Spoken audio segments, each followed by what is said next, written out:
Hello students, welcome to Study from Home, a program initiated by Karamagan Public School, Vrindavan. In this program, we provide you virtual classes directly to your home in this state of COVID-19 pandemic. As you guys already know that India is going through almost 95,000 to 1 lakh cases on a single day, and the death toll has been increased to 1,200 to 1,400. So in this state, I would like to appeal to everyone that stay home, stay safe, and only go out if it is mandatory. फालतू में बाहर नहीं घूमे, जब जरूरत हो तभी घर से बाहर निकले. स्टे सेफ, कीप सेफ, खुद भी सेफ रहिए और दूसरों को भी सेफ रखिए. तो चलिए स्टूडेंट्स, आ जाते हैं अपने हम चैप्टर पे. 11th standard business studies, chapter number 5, emerging modes of business. In the previous video, I discussed what exactly the meaning of emerging modes is. देखिए, इमर्जिंग मोड्स, इमर्जिंग टर्म का मतलब था राइजिंग, यानी कि कुछ ऐसा जो नया नया निकल रहा है. ठीक है, और मैंने इमर्जिंग टर्म का यूज क्यों किया था? Because like 20 years back the business used to be like traditional business, like the direct interaction between the producer and the consumer. यानी जहाँ पे आप कहीं दुकान पे जाते हैं, थैला लेके, मम्मी के साथ थैला लेके जा रहे हैं, उसके बाद मार्केट से कुछ चीज़ें लेके आ रहे हैं, वो आपका एग्जाम्पल है ट्रेडिशनल बिजनेस का. बट आज ट्रेडिशनल बिजनेस के साथ साथ हमारे पास बहुत सारे ऑप्शंस अवेलेबल हैं. रात के 11 बजे आपका मन हुआ कि मैं देखूं जरा कौन सा नया फ़ोन अवेलेबल है, अच्छा लगेगा तो मैं ऑर्डर कर दूंगा. आपने क्या किया? फ़ोन निकाला, अमेजोन का एप्लीकेशन खोला एंड आपने जस्ट स्क्रॉल करना शुरू कर दिया. ये क्या है? ये आपका ई बिजनेस का एग्जाम्पल है. मैंने आपको ई बिजनेस से ई कॉमर्स में डिफरेंस ही बताया था कि what is the major difference between e business and e commerce. Actually e business and e commerce का जो मेजर डिफरेंस है वो क्या है? वो छोटा सा है कि ई कॉमर्स में ई बिजनेस की सारी एक्टिविटीज इंडल्ज होती हैं एक्सेप्ट वन, वो है आपका इंट्रा बी कॉमर्स. अब इंट्रा बी कॉमर्स क्या था? बिजनेस की इंटरनल एक्टिविटीज का एक नेटवर्क पे परफॉर्म करना. इस एक्टिविटी को हम बोलते हैं क्या? Intra B commerce. आज हम स्टडी करेंगे बेनिफिट्स ऑफ ई बिजनेस. फायदा क्या है हमारे लिए ई बिजनेस का? Why a business organisation should of these emerging mode of business of e business and e commerce. चलिए let us start with benefits of e business. Benefits of e business. तो electronic business के क्या फायदे हमको हैं? यानी कि अगर I am the business owner, I am the producer, I am the customer, तो मुझे मेरी लाइफ को ए बिजनेस किस तरह से इफेक्ट कर रहा है? तो सबसे पहला पॉइंट ये है कि ease of formation and lower investment requirement. Ease of formation and lower investment requirement. अब how ease of formation? Ease of formation इस वजह से बिकॉज आपको ई बिजनेस सेटअप करने के लिए ज्यादा नहीं चाहिए. आप लॉग इन करेंगे, अपना डेटा डालेंगे and you are good to go on e business and e commerce websites. ठीक है. अब लोअर इन्वेस्टमेंट रिक्वायरमेंट क्यों? देखिए, लोअर इन्वेस्टमेंट रिक्वायरमेंट इस वजह से if you are thinking about the traditional business, the very first thing you will have to think about the place. And place को setup करना ही अपने आप में एक बहुत बड़ा सिर का दर्द है. वेयर हाउस कहाँ होगा, दुकान कहाँ होगी, इंफ्रास्ट्रक्चर कैसा होगा, इंटीरियर कैसा होगा, बहुत माथा पच्ची वाला काम है. लेकिन ई बिजनेस में आपने किसी आउटसोर्सिंग एजेंसी की हेल्प ली, आपने उससे सॉफ्टवेयर डेवलप करवा लिया, उसके बाद आपका ऑर्डरिंग एंड ई कॉमर्सिंग का काम जो है वो शुरू हो गया. तो इसी वजह से मैंने पहला पॉइंट दिया क्या? मैंने पहला पॉइंट दिया ease of formation and lower investment requirement. You don't have to put so much effort into the e-business if we compare it to traditional business. इस टॉपिक के बाद हम एक कंपैरिजन स्टडी करेंगे in between e business and traditional business. ठीक है. तो पहला पॉइंट हमारा क्या हुआ? Ease of formation and lower investment requirement. ठीक है. सेकंड जो है, सेकंड पॉइंट जो मैं एज अ बेनिफिट डिस्कस करूंगा वो है कन्वीनियंस. अब मैं मथुरा की बात करूं, आपको ध्यान नहीं हो किसी दिन मंगलवार हो, आपको कोई चीज चाहिए, आप पहुंच गए मथुरा. ठीक है. आपने क्या देखा? आज तो मंगलवार है, दुकानें बंद है, कैसे काम चलेगा? लेकिन ई बिजनेस इस आउटकम के साथ इस आउटकम को सपोर्ट नहीं करता. ई बिजनेस आपका साल में 24/7 into 30 into 365, 24/7 into 365, यानी साल में हर हफ्ते में 7 दिन 365 डेज तक दिन रात 24 घंटे आपके लिए फंक्शनल है। आप जब चाहें ऑर्डर कर सकते हैं और इवन मल्टीनेशनल स्टडीज में तो अंडर 12 आवर्स डिलीवरी हो जाती है। ठीक है, यहाँ तक आने में देर लगती है। इंडिया के हर कोने में आज की डेट में जिन विलेजेस में इलेक्ट्रिसिटी तक अब तक नहीं पहुंच पाई है, वहां ई बिजनेस आज की डेट में पहुंच गया है। ई बिजनेस ने अपना जो स्कोप एंड क्राइटेरिया है इतना बड़ा कर लिया है, जिसमें ऑल ओवर द वर्ल्ड की सारी मेन सिटीज, विलेजेस, टाउन्स, सब कुछ ई बिजनेस में आ गया है। तो that is why E business provides us conveniences by providing the service around two clock. ठीक है, जब हमें रिक्वायरमेंट होती है तब हमको सर्विस देती है। एक वाइड रेंज ऑफ वैरायटी एक जगह पे बैठे बैठे मिल जाती है। हमें पेट्रोल नहीं खर्चना पड़ता, हमें जेब से पैसे नहीं डालने पड़ते, जस्ट सोचा, फोन निकाला and yes we are good to go. ठीक है,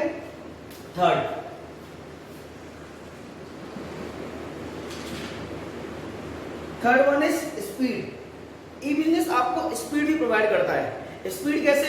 आपने ऑर्डर किया, वो आपका उसी के साथ ही इंटरनेट ट्रांजैक्शन के थ्रू ही उसकी प्रोसेसिंग चालू हो गई। उसके बाद वो सीधा कुछ दिनों में आपके घर। यही अगर आप ट्रेडिशनल बिजनेस पे आप कॉल करो कि भैया ये चीज भिजवा देना, ठीक है, तो वो प्रोसेस बहुत लंबा है। ठीक है, और गलती से अगर वो पर्सन भूल गया तो और प्रॉब्लम की बात है। लेकिन जब हम ई बिजनेस पे रिलाई करते हैं तो ई बिजनेस का एक बेनिफिट है आपका स्पीड, यानी कि जो प्रोडक्ट की स्पीड है वो मेंटेन रहती है। और सिर्फ यहाँ पे गुड्स एंड सर्विसेज की बात नहीं कर रहा हूँ, आपका ट्रांजैक्शन हो गया, पेमेंट्स हो गया, ठीक है, आपका रिफंड हो गया, झट से एक चुटकी में, एक स्नैप में हर चीज प्रोसेस हो जाती है। So that's how e business provides speed to your transactions and goods and services. ठीक है, जो फोर्थ पॉइंट में डिस्कस करूंगा इसके बेनिफिट में, वो ये है ग्लोबल रीच। अब how e business has reach globally. देखिए, ई बिजनेस में बहुत सारी एमएनसीज वर्क कर रही हैं और मैंने आपको इमर्जिंग मोड्स ऑफ बिजनेस में जो सेकंड पॉइंट बताया था वो था इंटरनेशनलाइजेशन और ग्लोबलाइजेशन, यानी कि world has now converted into a global market. तो इस ग्लोबल मार्केट में जो ई बिजनेस वेबसाइट्स हैं वो सिर्फ एक कंट्री में नहीं, all over the world function कर रही हैं। यानी कि अमेजॉन है, आप all over the world Amazon से कुछ भी इंडिया में मंगा सकते हैं। सिर्फ अमेजॉन नहीं, ईबे है और भी बहुत सारी साइट्स हैं। आप जस्ट एक उन चीजों से केवल और केवल इंटरनेट पे एक क्लिक की दूरी पे हैं। Your click and after that you will have that good in just a matter of days. ठीक है, सॉरी, कुछ दिनों में ही वो चीज आपके पास होगी। तो ई बिजनेस का क्राइटेरिया सिर्फ केवल और केवल एक कंट्री को लेके नहीं रह गया है, ये पूरे वर्ल्ड को अपने आप में कवर कर चुका है, बिकॉज ये वर्क करता है एक नेटवर्किंग सिस्टम पे। इसके बाद जो फिफ्थ और मेजर पॉइंट है वो है आपका पेपरलेस सोसाइटी। अब हाउ पेपरलेस सोसाइटी? देखिए, जैसा हम जानते हैं कि हर साल जो आपका ट्रेडिशनल बिजनेस है उसमें रिकॉर्ड रखने में, बिल बनाने में कितने पेपर का वेस्टेज होता है। एंड ऑफ द डे वो पेपर गार्बेज पे जाते हैं। ठीक है, और एक पेपर को बनाने के लिए प्रेजेंट में भी पेड़ काटे जा रहे हैं। तो ऐसे में ई बिजनेस एक उस बिजनेस के फॉर्म में उठ रहा है जो ना कि आपको कन्वीनियंस, फॉर्मेशन, स्पीड सब प्रोवाइड कर रहा है, बल्कि ये एनवायरमेंट फ्रेंडली भी है। How this is environment friendly? इसके लिए आपको कोई भी पेड़ काटने की जरूरत नहीं है एंड आपकी जो सोसाइटी है वो पेपरलेस बनने की तरफ जा रही है with the help of e business. Why? Because देखिए, करेंसी आपका इलेक्ट्रॉनिकली ट्रांसफर हो रही है। ठीक है, आपका जो आपके कैश मेमोज होते हैं, बिल्स होते हैं, रिसीप्ट होती हैं, गारंटी कार्ड्स होते हैं, ये सारे के सारे आज के डेट में इलेक्ट्रॉनिक फॉर्म में ही अवेल हो रहे हैं। इवन अब तो बुक भी आपकी इलेक्ट्रॉनिक फॉर्म्स में अवेलेबल है। तो इस तरह से ये हमारी पेपरलेस सोसाइटी बनाने में भी हेल्प कर रहा है। तो ये थे some of the major benefits of electronic business. After that we are going to study the difference between the electronic business and traditional business. For that we will have to go to our slides video. Thank you. Hello students, in the previous part of the video we learned about the benefits of e-business. In this part I will discuss about the limitations of e business, ठीक है, limitations of e business and difference between traditional business and E business. चलिए सबसे पहले मैं लेके चलता हूँ आपके ई बिजनेस के लिमिटेशंस को। ई बिजनेस के लिमिटेशंस क्या कहते हैं? Lack of personal touch. देखिए ई बिजनेस के साथ सबसे बड़ी प्रॉब्लम यह है कि यहाँ पे पर्सनल इंटरेक्शन नहीं होता, तो इंटरपर्सनल इंटरेक्शन नहीं होने की वजह से ये बहुत ये इस वजह से इसको प्रेफर नहीं किया जाता। तो lack of personal touch means का मतलब यही है कि due to lack of interpersonal interaction many of the people or many of the business don't prefer e-business, electronic kind of business. Lack of security, देखिए e-business में कहीं ना कहीं सिक्योरिटी की प्रॉब्लम रहती है, बिकॉज आपके सिस्टम को, आपके प्रोग्राम को, आपकी वेबसाइट को वायरस एंड बहुत सारे नेगेटिव एलिमेंट्स का खतरा हमेशा बना रहता है। टेक्निकल ड्रॉबैक्स, आप पूरे के पूरे टेक्नोलॉजी पर डिपेंड हैं, ठीक है। अगर मान लीजिए कोई टेक्निकल फॉल आउट हुआ या टेक्निकल कोई इशू हुआ तो उस केस में आपका बिजनेस पूरी तरह ठप्प पड़ जाएगा। जैसे आप लोग कभी बैंक गए होंगे तो आपने देखा होगा कि बैंक में काम नहीं हो रहा है। क्यों नहीं हो रहा है आप पूछेंगे तो वो बताएंगे कि सर बैंक में कनेक्टिविटी नहीं आ रही है। या फिर आप स्कूल फीस भरने जाओ और स्कूल में उस समय इंटरनेट नहीं हो तो होगा क्या? आपका काम पूरी तरह ठप्प पड़ जाएगा। तो टेक्निकल ड्रॉबैक भी इसके बहुत सारे हैं। एथिकल कंसर्न्स का क्या मतलब है? एथिकल कंसर्न का मतलब है एक पर्टिकुलर कोड ऑफ कंडक्ट को फॉलो करना, ठीक है। और इलेक्ट्रॉनिक बिजनेस में कोड ऑफ कंडक्ट कई बार वॉलिड भी किए जाते हैं, क्योंकि उसमें क्या है, पर्सनल टच नहीं होता, इंटरेक्शन नहीं होता लोगों के बीच में, तो इसी वजह से कोड ऑफ कंडक्ट भी वॉलिड कर दिया जाता है कस्टमर एंड प्रोड्यूसर का। और फिफ्थ पॉइंट है हमारा क्या? देखिए इलेक्ट्रॉनिक बिजनेस में जाने के लिए आपको टेक्निकल नॉलेज की रिक्वायरमेंट है। अब जो आदमी फ़ोन करना नहीं जानता, ऐसा बहुत बड़ा रेशियो है पॉपुलेशन का हमारी कंट्री में, उनसे हम इलेक्ट्रॉनिक बिजनेस पे जाने की उम्मीद कैसे रख सकते हैं, चाहे वो कंज्यूमर एंड से हो या प्रोड्यूसर एंड से हो। हाई रिस्क हमेशा बना रहता है, बिकॉज इलेक्ट्रॉनिक बिजनेस में यूजुअली जब आप कैश ऑन डिलीवरी बेचते हैं तो वहाँ पे तब तक अगर प्रोडक्ट फंसा हुआ है जब तक आप पे अमाउंट नहीं आता।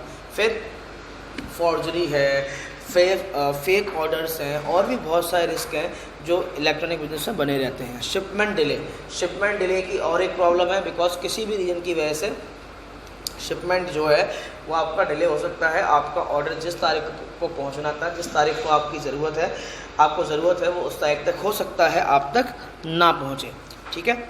उसके बाद पीपल्स रेजिस्टेंस, कुछ लोग नई टेक्नोलॉजी को क्या करते हैं, एक्सेप्ट नहीं करना चाहते।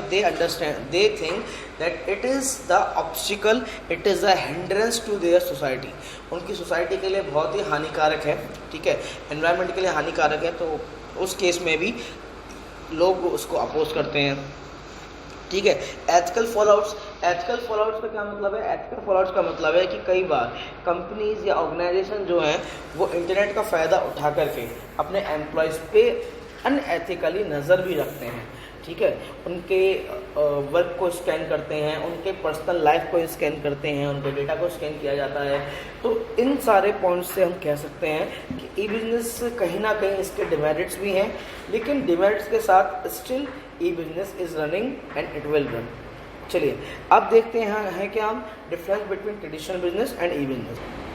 चलिए इसके बाद देख लेते हैं क्या हम difference between electronic business and traditional business, यानी कि मेजर डिफरेंस क्या है। Electronic business and traditional business की हम बात कर रहे हैं तो कोई तो क्राइटेरिया होगा कि जिससे हम उनको डिफरेंशिएट करें।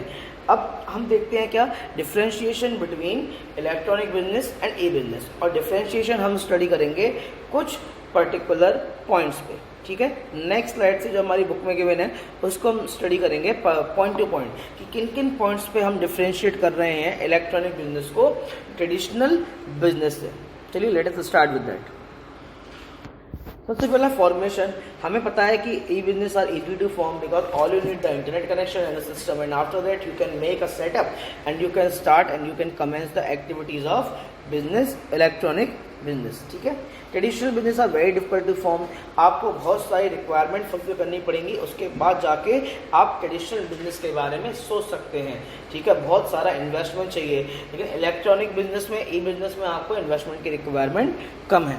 पर्सनल टच, इलेक्ट्रॉनिक बिजनेस में पर्सनल टच नहीं होता, ठीक है, इंट्रापर्सनल एक्टिविटी नहीं होती, लेकिन आपका जो ट्रेडिशनल बिजनेस है वहाँ पे पर्सनल टच बहुत ज़्यादा प्रेजेंट होता है, यानी कि बिजनेस के ओनर का टच बहुत ज़्यादा प्रेजेंट होता है। वो काम जिस तरीके से करवाना चाहता है वो काम उसी तरीके से होते हैं। सेटिंग अप कॉस्ट की हम बात करें, यानी इन्वेस्टमेंट या सेटअप करने में कितने कॉस्ट की रिक्वायरमेंट है। ई बिजनेस के लिए सेटअप कॉस्ट लो है, ट्रेडिशनल बिजनेस के लिए सेटअप कॉस्ट हाई है। ऑपरेटिंग कॉस्ट की बात करें तो अगेन ई बिजनेस की ऑपरेटिंग कॉस्ट लो है और ट्रेडिशनल बिजनेस की हाई है। क्यों? ई बिजनेस पे आपका बिजली का बिल तो नहीं जा रहा है, इंटरनेट का बिल चला जाएगा, एक पर्टिकुलर अमाउंट चली जाएगी, लेकिन ट्रेडिशनल बिजनेस पे आपका हर तरह से खर्चा लग रहा है। रेंट होगा, रेंट लगेगा, इलेक्ट्रिसिटी बिल होगा तो इलेक्ट्रिसिटी बिल लगेगी, तो यानी कि बहुत सारे ऑपरेटिंग कॉस्ट जो हैं वो एक्स्ट्रा बढ़ जाते हैं। ठीक है। फिजिकल एग्जामिनेशन ऑफ गुड की बात करूं कि देखिए फिजिकल एग्जामिनेशन मतलब टच करके हम क्या चीज़ों को एग्जामिन कर सकते हैं। जैसे हम मार्केट जाते हैं, मार्केट में हम देखते हैं कि टमाटर लेना है तो हम टमाटर को चेक करके देखते हैं कि टमाटर कहीं पर सॉफ्ट तो नहीं है या ख़राब तो नहीं है। तो फिजिकल एग्जामिनेशन हमारे ई बिजनेस के केस में पॉसिबल नहीं होता, लेकिन ट्रेडिशनल बिजनेस है यानी कि डायरेक्ट कनेक्टिविटी हो रही है प्रोड्यूसर एंड कंज्यूमर की, उस केस में physical examination of good possible हो पाता है। ठीक है। ईज ऑफ एक्सपेंशन यानी अपने आप को बढ़ाने का, ये फ्लेक्सिबिलिटी है या नहीं। देखिए एक्सपेंशन की फ्लेक्सिबिलिटी बहुत बड़ी है इन ई बिजनेस, बिकॉज इंटरनेट का कोई क्राइटेरिया नहीं है, इंटरनेट का कोई लिमिट नहीं है। इंटरनेट की लिमिट है ऑल ओवर द वर्ल्ड। ठीक है। तो यानी अगर आप इंटरनेट पे काम कर रहे हैं, आप इलेक्ट्रॉनिकली वर्क कर रहे हैं, तो आप अपने बिजनेस को ऑल ओवर द वर्ल्ड कहीं भी लेके जा सकते हैं। कहीं से भी आप अपने बिजनेस एक्टिविटीज या ऑपरेशन को अपना टाइम दे सकते हैं। लेकिन ट्रेडिशनल बिजनेस के एक्सपेंशन में बहुत ज़्यादा डिफिकल्टीज होती हैं, बहुत सारी लीगल फॉर्मेलिटीज़ की रिक्वायरमेंट होती हैं जो कि ऑलरेडी बहुत ज़्यादा कॉम्प्लिकेटेड एंड एक्सपेंसिव होती हैं। ठीक है। ह्यूमन रिसोर्स की बात करूँ, जो इलेक्ट्रॉनिक बिजनेस में उसमें टेक्निकली क्वालिफाइड ह्यूमन रिसोर्स की रिक्वायरमेंट होती है। ठीक है। लेकिन ट्रेडिशनल बिजनेस में अनस्किल्ड या सेमी स्किल्ड लेबर की रिक्वायरमेंट होती है। तो यहाँ पे एक पॉइंट जो है वो गया ट्रेडिशनल बिजनेस के खाते में। ठीक है। ह्यूमन रिसोर्स तो डेफिनेटली आपको टेक्निकल चाहिए, आपको सॉफ्टवेयर इंजीनियर्स की रिक्वायरमेंट है, आपको ऐसे लोग चाहिए जो कि बिजनेस में आपके लिए काम कर सकें, जिन्हें कंप्यूटर ऑपरेट करना आता हो। तो मेजर पॉइंट्स आपके ए बिजनेस के खाते में गए हैं, लेकिन पहला पॉइंट गया आपका ट्रेडिशनल बिजनेस के खाते में। ठीक है। उसके बाद ह्यूमन रिस्क इन्वॉल्व। देखिए रिस्क की बात करूं तो ई बिजनेस में बहुत ज़्यादा रिस्क है, बिकॉज यहाँ पे प्रोड्यूसर एंड कंज्यूमर का डायरेक्ट कांटेक्ट नहीं है, भरोसे पे काम चल रहा है, धोखेबाजी फॉर्जरी बहुत ज़्यादा होती है। ठीक है। लेकिन ट्रेडिशनल बिजनेस में क्या है, semi skilled and skilled traditional business में क्या है, लेस एस पार्टीज है पर्सनल इंटरेक्शन। ट्रेडिशनल बिजनेस में रिस्क कम है in comparison to e business. ठीक है। डिस्ट्रीब्यूशन चैनल की बात करें, डिस्ट्रीब्यूशन चैनल मतलब ई बिजनेस में कोई डिस्ट्रीब्यूशन चैनल नहीं यूज होता, as manufacture prefer to sell directly to consumer. देखिए डिस्ट्रीब्यूटर चैनल मतलब प्रोड्यूसर से चीज़ें निकल के आती हैं तो इंटरमीडिएट्स के हाथों में आती हैं। ऐसा नहीं है कि कंपनी से सीधा निकल के आपके हाथ में आ गई। कोल्ड ड्रिंक अगर निकल रही है पेप्सी की के प्लांट से, तो वो सबसे पहले एजेंट डिस्ट्रीब्यूटर के पास आएगी, एजेंट के पास आएगी, होलसेलर के पास आएगी, उसके बाद वो आपके हाथ तक आएगी। लेकिन ई बिजनेस में ऐसा नहीं होता। ई बिजनेस में डायरेक्ट कॉन्टैक्ट होता है किसका, प्रोड्यूसर एंड कंज्यूमर का। ठीक है। ऑब्वियसली ट्रेडिशनल बिजनेस में वेरियस इंटरमीडिएट्स अवेलेबल होते हैं। ठीक है। इंटरमीडिएट्स होते हैं और इंटरमीडिएट्स के हाथों से आने की वजह से कोई भी गुड का प्राइस जो है आप तक आते आते बढ़ जाता है। यही डिफरेंस है कि ऑनलाइन चीज़ें सस्ती मिलती हैं एंड ऑफलाइन या ट्रेडिशनल बिजनेस में वही सारी चीज़ें जो महंगी मिलती हैं। इसके बाद 10th length of business cycle. Length of business cycle क्या कहता है, शॉर्टर जो बिजनेस का जो टाइम पीरियड है, ठीक है, वो ई बिजनेस का कम होता है। ठीक है। और ये आपका कभी भी कैसे भी शुरू किया जा सकता है, लेकिन ट्रेडिशनल बिजनेस का बिजनेस साइकिल जो है वो बहुत लंबे टाइम के लिए होता है। ऐसा नहीं है कि एक साल में शुरू किया और बंद कर दिया। तो ये था हमारा major difference between electronic business and traditional business. इसके बाद जो हम टॉपिक उठा रहे हैं वो उठा रहे हैं ऑनलाइन ट्रांजैक्शन, यानी कि हम ई बिजनेस साइट्स को यूज़ करते हैं, उसके स्टेप्स क्या क्या हैं, क्या क्या पर्टिकुलर स्टेप्स को फॉलो करेंगे वो हमको उस प्रोसेस के बारे में जानना है कि क्या प्रोसेस होते हैं जिसके थ्रू हम ऑनलाइन ट्रांजैक्शन जो है वो अपना कर सकते हैं। ठीक है, अब किसी भी ई बिज़नेस साइट को यूज़ करते हुए अगर आप प्रोसेस की बात करें ऑनलाइन ट्रांजैक्शन की, तो आप बोलेंगे सर सबसे पहले हम ऑर्डर करते हैं, ठीक है, उसके बाद वो चीज़ प्रोसेस होती है, फिर उसकी डिलीवरी हो जाती है। ठीक है, अब यहाँ पे जो हम बात कर रहे हैं, हम कस्टमर पॉइंट ऑफ व्यू को देख रहे हैं कि एक कस्टमर, यानी कि मैं अगर चीज़ों को ऑर्डर करता हूँ किसी ई बिज़नेस साइट से, तो मुझे वो चीज़ें किस तरह से मिलेंगी, ठीक है, क्या क्या प्रोसेस होंगे, क्या क्या स्टेप्स होंगे। तो बेसिकली 3 स्टेप्स होते हैं।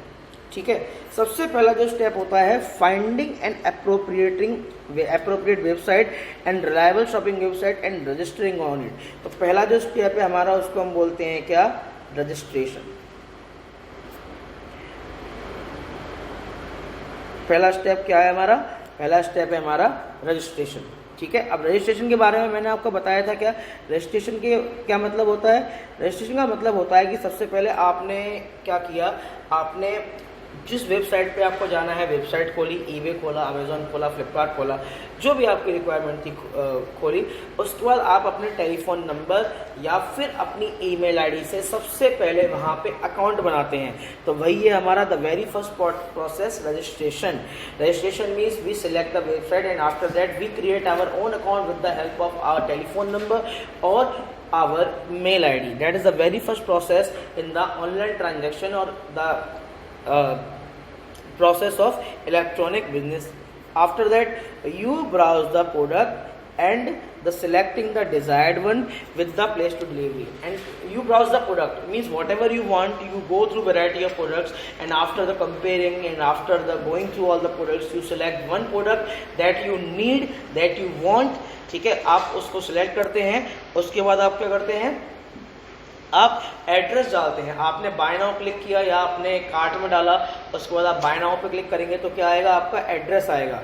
एड्रेस के बाद आएगा हमारा पेमेंट विंडो, हमारी खुलेगी पेमेंट विंडो। पेमेंट विंडो पे हम क्या करते हैं, पेमेंट। अब देखिए यहाँ पे सिर्फ ये बताया नहीं गया, आप यहाँ देख भी सकते हैं कैसे यहाँ पे एग्जांपल दिया है फ्लिपकार्ट का। सबसे पहले फ्लिपकार्ट पे रजिस्ट्रेशन किया गया, उसके बाद हमें जो चाहिए था हमने वो चीज़ ढूंढी वहाँ से। उसके बाद हमने क्या किया, हमने ऑर्डर प्लेस कर दिया। देखिए प्लेस ऑर्डर के बाद हमने क्या किया, पेमेंट कर दिया। तो ये हमारा प्रोसेस होता है ऑनलाइन ट्रांजैक्शन का, और इसी प्रोसेस के थ्रू गुजरना पड़ता है हर ऑनलाइन ट्रांजैक्शन को। अब इसके बाद जो इम्पोर्टेंट चीज़ है वो है हमारा मोड ऑफ पेमेंट्स। अब मोड ऑफ पेमेंट क्या कहता है, मोड ऑफ पेमेंट मीन्स कि कौन कौन से मोड हमारे पास अवेलेबल होते हैं for to pay the money. और उसके लिए मैं आपको बता दूं बहुत सारे मोड अवेलेबल हैं। ठीक है, जिसमें आपके कौन कौन से मोड है। Cash on delivery means you pay the money when the product is delivered to you. Cheque what is cheque, अगर आपसे मैं पूछूं चेक को आप डिफाइन कैसे करेंगे, चेक क्या है। Check is the legal document, check is the document that orders bank to pay the amount that you want to pay to that person. ठीक है, चेक क्या होता है, चेक एक ऑर्डर होता है। चेक के थ्रू आप बैंक को ऑर्डर करते हैं कि मैंने इस पर्सन को चेक दिया है, या जिसके भी नाम या चेक जिसको एड्रेस कर रहा है उसको वो अमाउंट दे दिया जाए। Net banking transfer, online banking से ट्रांसफर कर लीजिए। Credit and debit card, plastic money से ट्रांसफर कर लीजिए। Digital cash, bitcoin. देखिए क्रिप्टो करेंसी इंडिया में नहीं चलती हैं, वरना आज की डेट में ऑनलाइन करेंसी का भी एक सिस्टम है जिनको हम बिटकॉइन बोलते हैं। लेकिन इंडिया में बिटकॉइन इलीगल है, इंडिया में बिटकॉइन से ट्रांजैक्शन करना अलाउ नहीं है। तो ये थे हमारे मोड ऑफ पेमेंट अवेलेबल। अब देखिए एक सबसे बड़ी प्रॉब्लम जो हमारे सामने अवेलेबल रहती है वो ये है कि ऑनलाइन ट्रांजैक्शन में रिस्क क्या है, या ई बिजनेस के सिक्योरिटी एंड सेफ्टी रिस्क क्या क्या होते हैं। ठीक है, वो हमको स्टडी करने हैं, और ई बिजनेस के सेफ्टी एंड सिक्योरिटी रिस्क हम स्टडी करेंगे अपने नेक्स्ट वीडियो में। तब तक के लिए thank you students, have a very wonderful day, stay home, stay safe.